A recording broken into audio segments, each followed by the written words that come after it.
हमारी एक और कमी है कि जब हमारा कोई दुनिया से चला जाता है ना, जब हम उसकी पूरी ताकत से जय जयकार करते हैं, मदद करने जाते हैं, जिंदा मोमबत्तियां लगाते हैं, कैंडल मार्च करते हैं, उसमें हम लोगों का अपना फायदा होता है। मैं बहुत ही बेबाकी के साथ कह रहा हूँ, अपना फायदा ज्यादा होता है। मरने वाला तो मर गया, उसका परिवार जो है खराब होना था, हो गया। जब वह जिंदा था हमने उसकी मदद नहीं की तो हमें शर्मिंदा होना चाहिए। आज डॉक्टर रितु जिंदा है, आज ये इंदु सिंह जी जिंदा है, आज ये हमारे सारे एनएफएस के लोग, जो नेशनल हॉकर्स फेडरेशन के लोग, ये सब जिंदा हैं। इनके लिए हमें सब लोगों को मिलके इकट्ठे होके लड़ना है। ये आरएसएस से पहले समता सैनिक दल बना था 24 में, 25 में आरएसएस बना था। बाबा साहब का आइडिया लेके ही ये आरएसएस बना था।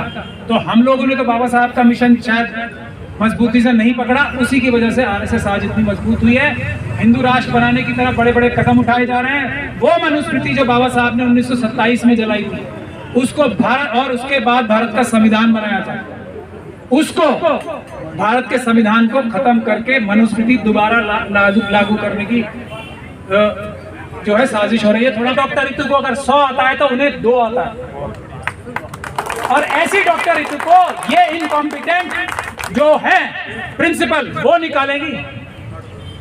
निकालने की हैसियत क्या है? पहले डॉक्टर रितु अपनी लड़ाई नहीं लड़ रही,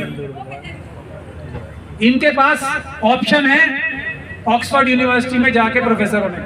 ये दौलत राम की प्रिंसिपल और यहाँ पे जो वाइस चांसलर और रजिस्ट्रार साहब बैठे हैं ना, इस बात को सुन लें।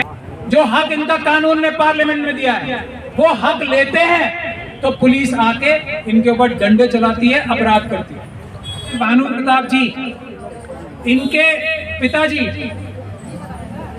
एक सबसे काबिल जज थे, उनके खिलाफ साजिश करके, सोच लीजिए, यह जुडिशरी की बात मैं बता रहा हूं आपको, उनके खिलाफ साजिश करके, झूठे सबूत पैदा करके, झूठी इंक्वायरियां करके उनको हाई कोर्ट जाने से रोका। क्यों? क्योंकि वो दबने वाले नहीं थे, न्याय करने वाले थे।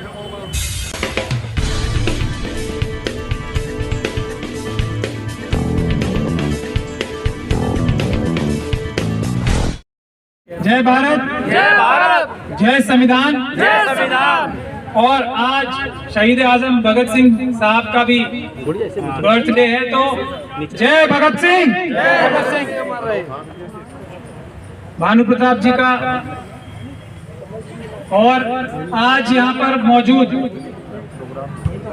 जो भी लोग आए हैं, SC, ST, OBC माइनॉरिटीज के, वो सभी मुझे देख के बहुत खुशी भी हो रही है, गर्व भी हो रहा है कि ये सभी लोग वो हैं जो प्रताड़ित हैं, जिन्होंने कुछ ना कुछ नुकसान उठाया है। यहाँ पे इतनी बड़ी बड़ी शख्सियतें, भानु प्रताप जी, इनके पिताजी एक सबसे काबिल जज थे, उनके खिलाफ साजिश करके, सोच लीजिए, यह जुडिशरी की बात मैं बता रहा हूं आपको, उनके खिलाफ साजिश करके, झूठे सबूत पैदा करके, झूठी इंक्वायरियां करके उनको हाई कोर्ट जाने से रोका। क्यों? क्योंकि वो दबने वाले नहीं थे, न्याय करने वाले थे। और जब हाई कोर्ट से उनकी एज खत्म हो गई, तब फैसला आया इनके हक में, इनके पिताजी के, तो ये भी प्रताड़ित है। और अगर भानु प्रताप जी जैसा व्यक्ति, उनके वाले प्रताड़ित हो सकते हैं, तो बाकी लोगों की आप अंदाजा लगा सकते हो। मैंने इस तरफ देखा तो इंदु जी हैं, इंदु चौधरी जी, इंदु सिंह जी, ये इतनी मजबूत महिला है, इनके साथ पुलिस FIR दर्ज नहीं करती। मैंने थोड़ा और इधर देखा तो DC कपिल साहब है, ठेकेदारी हटाओ मिशन के खिलाफ ये उसमें काम कर रहे हैं, इतना बड़ा काम कर रहे हैं। उससे पहले इन्होंने दिल्ली सरकार की चूल्हे हिला दी थी देशों में, और इलेक्ट्रिसिटी विभाग में जो चोरी सरकारें कर रही थी उसकी चूल्हे हिला दी थी। उसके ये इंजीनियर के पद पे थे और वहां की यूनियन के प्रेसिडेंट थे।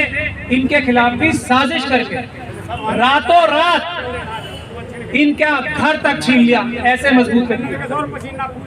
तो इतने बड़े बड़े मजबूत लोग, ये अब मेरे इस तरफ सामने देखता हूं तो नेशनल से हॉकर्स फेडरेशन के लोग हैं, राजेश जी हैं, दूसरे लोग हैं।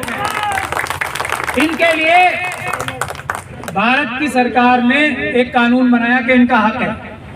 अगर ये अपना हक लेने के लिए, जो हक इनका कानून ने पार्लियामेंट में दिया है, वो हक लेते हैं तो पुलिस आके इनके ऊपर डंडे चलाती है, अपराध करती है।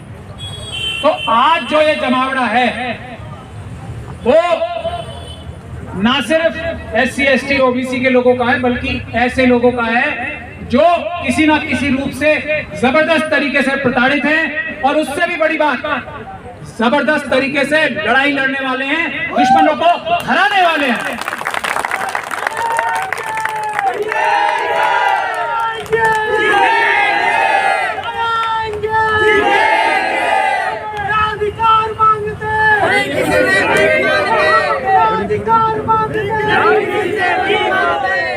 इस देश में अगर NHF वाले ही थोड़ी सी हम लोगों की, सब प्रताड़ित लोगों की मदद कर देना, तो फिर हमें लड़ने की जरूरत नहीं पड़ेगी। तो आप लोगों की तरफ बहुत ही उम्मीद से, आशा भरी नजरों से देख रहे हैं, आप करोड़ों की संख्या में हो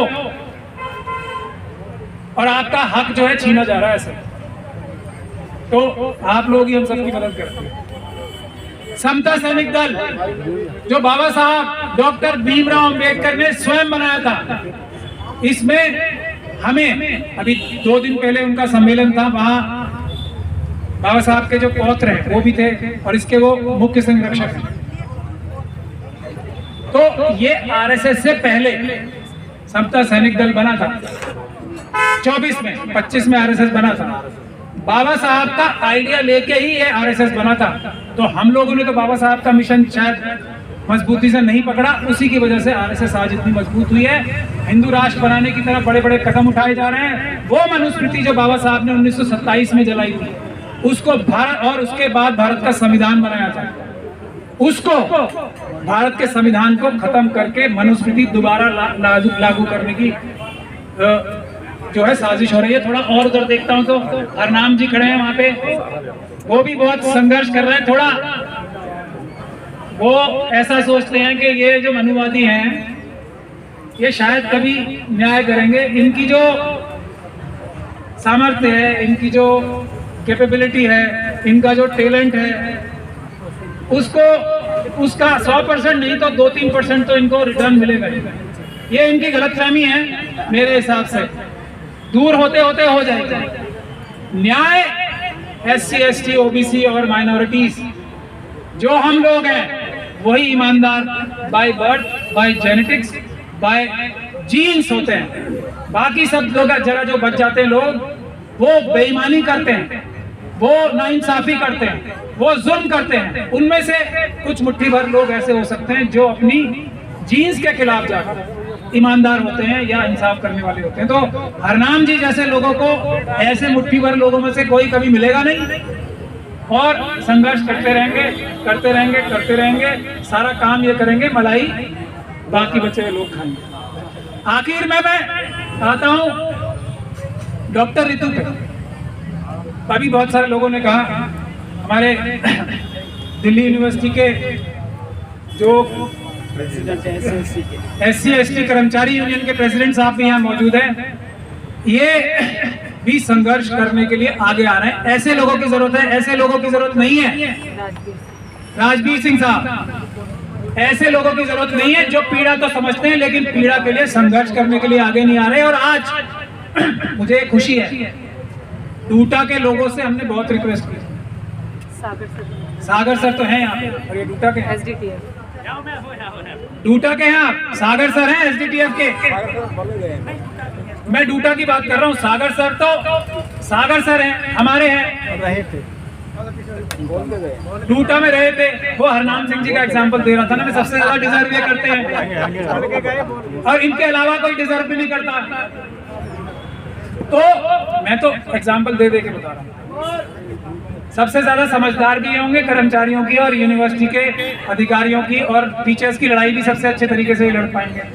लेकिन वहां लड़ाई थोड़ी लड़नी है, वहां तो बेईमानी करनी है। तो डूटा से हमने करबद्ध निवेदन किया था। मैंने स्वयं अपनी तरफ से भी मैसेज भिजवाया था उनके, और हमारे बीच में जो कुछ ब्रिज वाले लोग हैं, शुरू में जब डॉक्टर ऋतु सिंह एक कमजोर शख्सियत लग रही थी उन्हें, डूटा साहब को, डूटा वालों को, तो बड़ी आगे आके मदद कर रहे थे कि हम इस कमजोर महिला की मदद करेंगे, लेकिन उसको अधिकार दिलाएंगे। जब अधिकार दिलाने की बात आ जाएगी तो उसमें आज यहाँ मौजूद नहीं है, मुझे बड़ा दुख है। मैं चाहता हूँ कि वो मेरी बात सुने और लीड लें, ये साबित करने के लिए कि डूटा के अंदर भी कुछ ईमानदार लोग बाकी हैं। डॉक्टर रितु से अच्छा केस, डॉक्टर रितु से मजबूत केस इस वक्त दिल्ली यूनिवर्सिटी में किसी का नहीं है। और ऐसा मैं क्यों कह रहा हूं? इसलिए कह रहा हूं कि डॉक्टर रितु अपनी लड़ाई नहीं लड़ रही। इनके पास ऑप्शन है ऑक्सफोर्ड यूनिवर्सिटी में जाके प्रोफेसर होने का। ये दौलत राम की प्रिंसिपल और यहाँ पे जो वाइस चांसलर और रजिस्ट्रार साहब बैठे हैं ना, इस बात को सुन लें। मैं इस बात की गारंटी दे रहा हूँ, ये ऑक्सफोर्ड यूनिवर्सिटी में नौकरी इन्हें मिल सकती है। अब दौलत राम कॉलेज जो है, मेरे ख्याल से ऑक्सफोर्ड यूनिवर्सिटी से तो कम ही होगा ना, और वहाँ की प्रिंसिपल तो बिल्कुल ही नालायक है। मैं कह रहा हूँ नालायक, नालायक, नालायक, नालायक, बेईमान है, बेईमान है, बेईमान है, बेईमान है।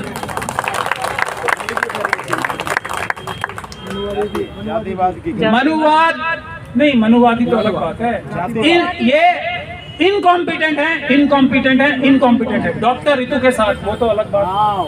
डॉक्टर रितु के साथ बैठकर किसी भी टॉपिक पे मैं चैलेंज करता हूँ, अगर वो किसी भी टॉपिक पे बैठ के डिबेट कर ले और पूरी दुनिया ना देख ले कि डॉक्टर रितु को अगर 100 आता है तो उन्हें 2 आता है, और ऐसी डॉक्टर रितु को ये इनकॉम्पिटेंट जो है प्रिंसिपल वो निकालेगी। निकालने की हैसियत क्या है पहले, और निकालने के लिए जो एकलव्य का कॉन्सेप्ट है ना, मैं अभी उनके मन में वो मनुवाद बैठा है महिला होने के बावजूद, वो तो अलग बात है। जो एकलव्य का एग्जाम्पल है ना, सबसे बेस्ट था वो। एक तरफ सब, एक तरफ वो अकेला, तब भी इंफीरियरिटी कॉम्प्लेक्स हो रहा था। यही कॉन्सेप्ट है ना एकलव्य का। तो इसको छल कपट से, मेरी समझ से तो यही है, छल कपट से भावनाओं में लेकर उसका अंगूठा लिया। क्यों? क्योंकि अगर एकलव्य का कॉन्सेप्ट, एकलव्य खड़ा रहेगा तो उसके सामने सब जो है बौने नजर आएंगे। यही आज डॉक्टर रितु के साथ हो रहा है। तो अब हटाएं कैसे? ये तो सबसे अच्छी है, हर तरीके से सबसे अच्छी है, तो अब हटाएं कैसे? तो हम डॉक्यूमेंट फोर्ज करेंगे, छल और कपट। 35 बच्चे की कंप्लेंट फाइल किए। जब सवाल ये पूछे गए कि, और उसको हाई कोर्ट में फाइल किया, हौसला देखो बेईमानियों का और बेईमानी करने का, ये हौसला देखो कि हमारे खिलाफ कोई एक्शन नहीं होगा। हम चोरी करें, डकैती डालें, कुछ भी करें, हमारे खिलाफ एक्शन नहीं होगा, क्योंकि हमारे लोग सिस्टम में हर जगह बैठे हैं। ये हौसला यहां से आता है। यही हो रहा है ना, 2700 नौकरियां चुराई हैं, डकैती डाली है, 2700 नौकरियां जो कम से कम है। और सागर साहब से मैं कह रहा था, तो सागर साहब से बात करके मुझे ऐसा लग रहा है करीब 1 लाख नौकरियां चुरा रखी हैं।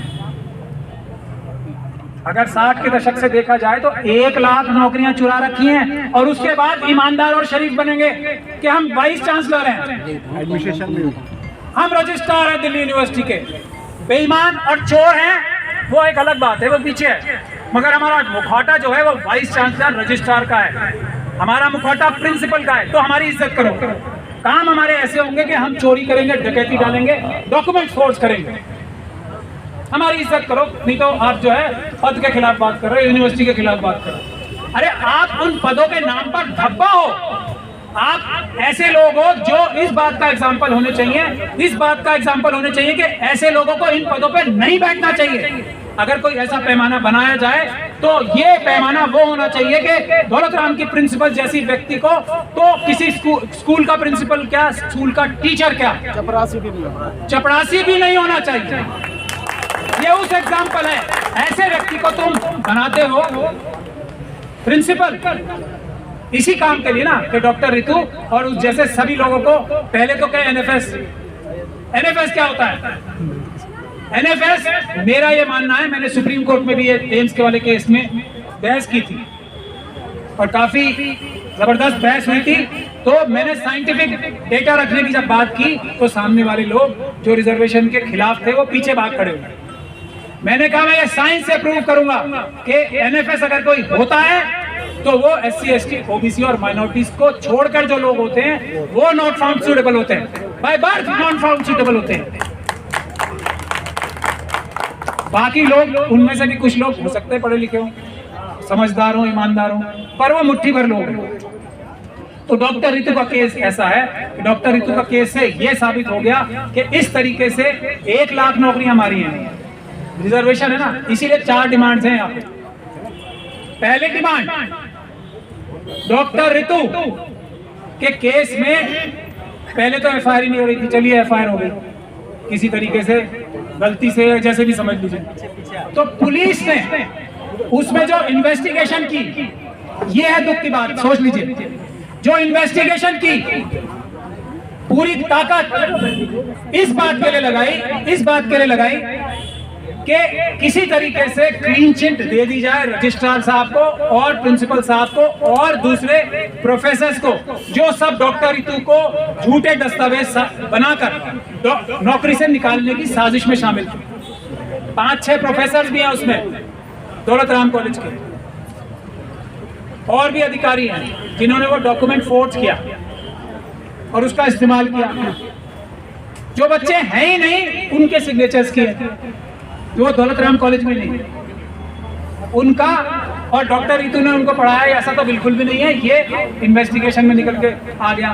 तो DCP साहब मेरी बात ध्यान से सुन लें, यहाँ के जो हैं हमारे अपने आदमी, बड़ा दुख होता है, वो भी सिख समुदाय से आते हैं और आज भगत सिंह जी का जन्मदिन है, तो भगत सिंह जी से थोड़ी इंस्पिरेशन ले, प्रेरणा ले।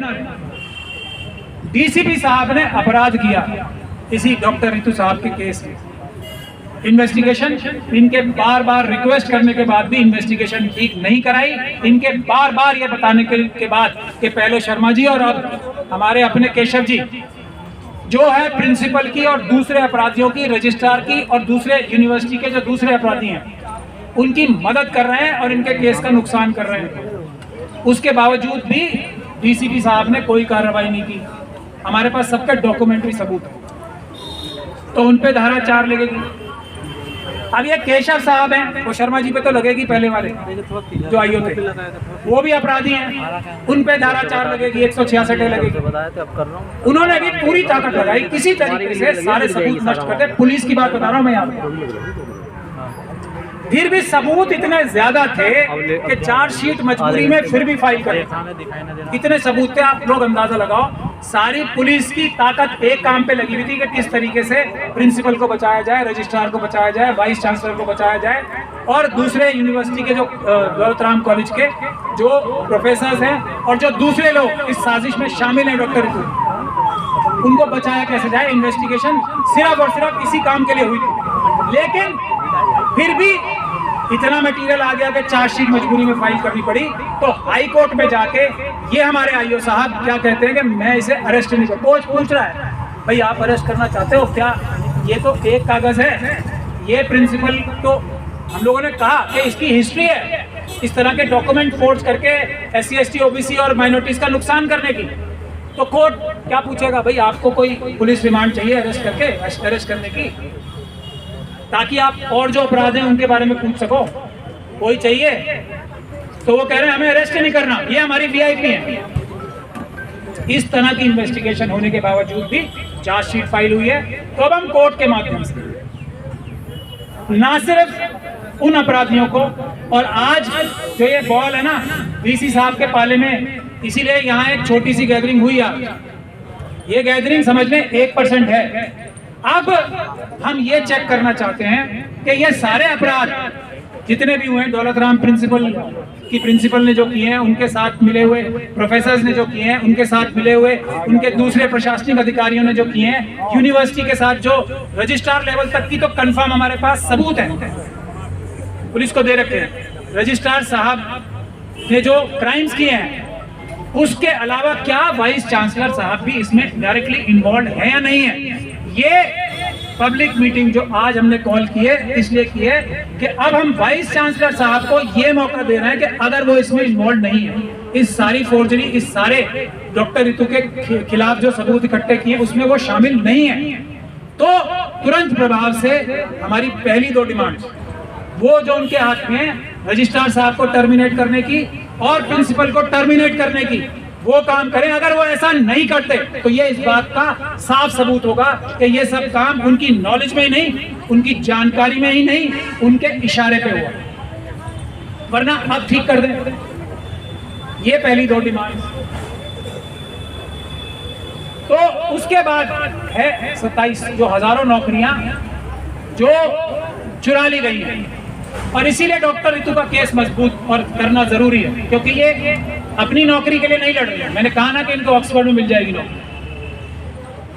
ये अपनी नौकरी के लिए लड़ाई नहीं लड़ रही, ये सिर्फ ये दिखाने के लिए लड़ाई लड़ रही है कि खुद तो चाहे जिस भी तरह से, और बहुत सारे तरीके इन्होंने बताए हैं कि एक हमारे प्रधानमंत्री जी हैं, वो कहते हैं पकौड़े तलो, उससे अब ये PhD करके इस चीज के लिए भी तैयार है, मैं देश छोड़ के नहीं जाऊंगी, पकौड़े तक तल लूंगी, मगर ये अन्याय नहीं होने दूंगी। पकौड़े तलने नहीं दिया जा रहा है, पकौड़े तलने की लड़ाई हम लड़ रहे हैं, वो कहा जा रहा है, लेकिन वहाँ पर भी हमारे साथ सिर्फ और सिर्फ अन्याय हो रहा है। सारे पेपर होने के बावजूद आप केस लड़ रहे हैं, गिरफ्तारी नहीं है, और हमें झूठे आरोपों में फंसा करके पकौड़े भी तलवाएंगे, जेल डाल रहे हैं। पकौड़े तलने की लड़ाई लड़ी जाएगी, नहीं दिया जा रहा इसीलिए है। आप यहाँ पर हो ना, इसीलिए तो बोल रहा हूँ, आज जो ये समागम बन रहा है ना, ये सब लड़ाइयाँ एक साथ होकर लड़ने की। तो डॉक्टर रितु के केस में ये है कि जो 1 लाख के करीब नौकरियां, जो रिजर्वेशन का प्रोसीजर इन्होंने धोखाधड़ी करके चेंज किया, डॉक्यूमेंट्स फोर्जरी की है, वो भी सब फोर्जरी है। जो SC/ST एक्ट के तहत अपराध किया है, उसको पकड़वाने के लिए डॉक्टर रितु जो है ये संघर्ष कर रही है। इनकी अपनी नौकरी का नहीं है, ये एक ऐसा एग्जाम्पल सेट होना चाहिए। हम सब ने लाइन खींच के लड़ाई लड़नी है। ये इसमें डॉक्टर रितु एक ऐसी भगत सिंह जी की और बाबा साहब डॉक्टर अंबेडकर की फॉलोअर है, जो पीछे हटने को तैयार नहीं है, ना डर के ना लालच से। तो एक एग्जाम्पल हमें ऐसा मिल गया है कि इस एग्जाम्पल के तहत हम अपने सभी लोगों को न्याय दिलवाएं, और सभी लोगों को जो बेईमान है उन्हें बेनकाब करें। मैं डूटा का नाम यहाँ नहीं ले रहा हूँ, उनको भी मौका दे रहे हैं कि आए और ज्वाइन करें। जो मुंह दिखाने के लिए छदम सहानुभूति रखते हैं ना, उनको हम अच्छे से पहचानते हैं। तो ये बात है, इसीलिए डॉक्टर रितु के केस में हम सभी लोगों को मजबूती के साथ लड़ना है। और ना सिर्फ डॉक्टर रितु का केस हम जीतेंगे तो वो हजारों नौकरियां मिलेंगी, क्योंकि हर एक केस में हर एक जो नौकरी डॉक्टर रितु की तरह चुराई है वो SC/ST एक्ट के तहत अपराध है। हर एक जो नौकरी चुराई है वो डॉक्यूमेंट्स फोर्ज करके चुराई है, गलत बयानी करके खिलाई है, NFS लिख के कराई है। ये सब अपराध हैं जो यूनिवर्सिटी के अधिकारियों ने किए हैं। इसलिए ये लड़ाई बहुत महत्वपूर्ण है हम सब के लिए, डॉक्टर रितु की लड़ाई नहीं है। पायल तड़वी, रोहित वेमुला, प्रोफेसर चंद्रशेखर को जैसी दशा रोकने की लड़ाई है कि हमारी एक और कमी है कि जब हमारा कोई दुनिया से चला जाता है ना, जब हम उसकी पूरी ताकत से जय जयकार करते हैं, मदद करने जाते हैं, जिंदा मोमबत्तियां लगाते हैं, कैंडल मार्च करते हैं, उसमें हम लोगों का अपना फायदा होता है। मैं बहुत ही बेबाकी के साथ कह रहा हूँ, अपना फायदा ज्यादा होता है। मरने वाला तो मर गया, उसका परिवार जो है खराब होना था हो गया। जब वह जिंदा था हमने उसकी मदद नहीं की तो हमें शर्मिंदा होना चाहिए। आज डॉक्टर रितु जिंदा है, आज ये इंदु सिंह जी जिंदा है, आज ये हमारे सारे NFS के लोग, जो नेशनल हॉकर्स फेडरेशन के लोग, ये सब जिंदा हैं। इनके लिए हमें सब लोगों को मिलके इकट्ठे होके लड़ना है। हमारी डिमांड क्या है? चोरी मत करो, यही डिमांड है हमारी, और कोई डिमांड नहीं है। बेईमानी मत करो, धोखाधड़ी मत करो, पदों पे रहकर धोखाधड़ी, बेईमानी और चोरी करना बंद करो। जो जिस पद पे बैठा है वो संविधान के हिसाब से और ईमानदारी से काम करे, यही हमारी डिमांड है। दूसरी बात यह है कि एक बात, जो चोर हैं उनको हम छोड़ेंगे नहीं, ये हमारा अज़्म है। इसी के साथ बहुत बहुत धन्यवाद मैं करता हूँ, अपनी वाणी को विराम भी देता हूँ। जय भीम, जय भारत।